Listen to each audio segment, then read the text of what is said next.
As someone who works with stroke patients, I don't think antihypertensive is a priority. In that question, the answer should have been C. Let me get this right. Your patient has a blood pressure of 190 over 110. You have antihypertensive medications that have been ordered for this patient. And what you're saying is that instead of giving the ordered antihypertensive medication for the patient whose blood pressure is 190 over 110, the correct thing to do would be to call the healthcare provider. So let me ask you this. When you call the healthcare provider, what are you going to say to them?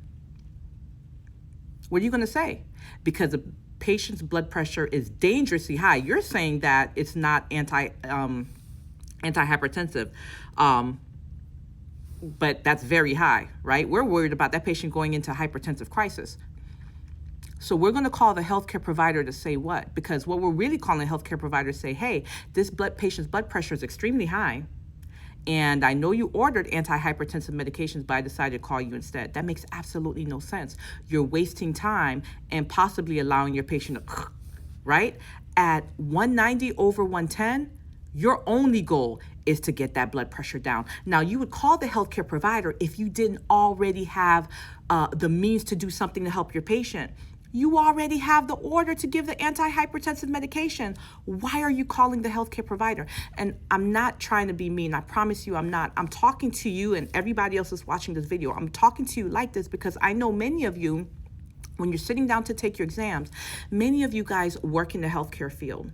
You work as unlicensed assistive personnel or LPNs, LVNs, PCTs, whatever. Let me tell you something. When you are testing, you better not go by what you see in the real world, because 95% of the time in the real world, what they do in the real world is wrong. Here's the problem. In the real world, we're concerned about money. We're concerned about time. We're concerned about staff. We're concerned about resources. We're concerned about equipment, right? All of these things factor into how we move in the real world.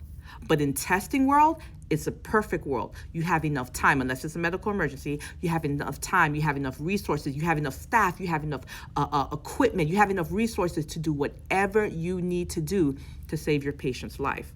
Okay? So I say this with love. I'm not being mean, I promise. I say this with love. If a patient's blood pressure is 190 over 110, you better believe your priority at that moment is to get that blood pressure down. And if you don't have an antihypertensive medication, you're going to call the healthcare provider to get one.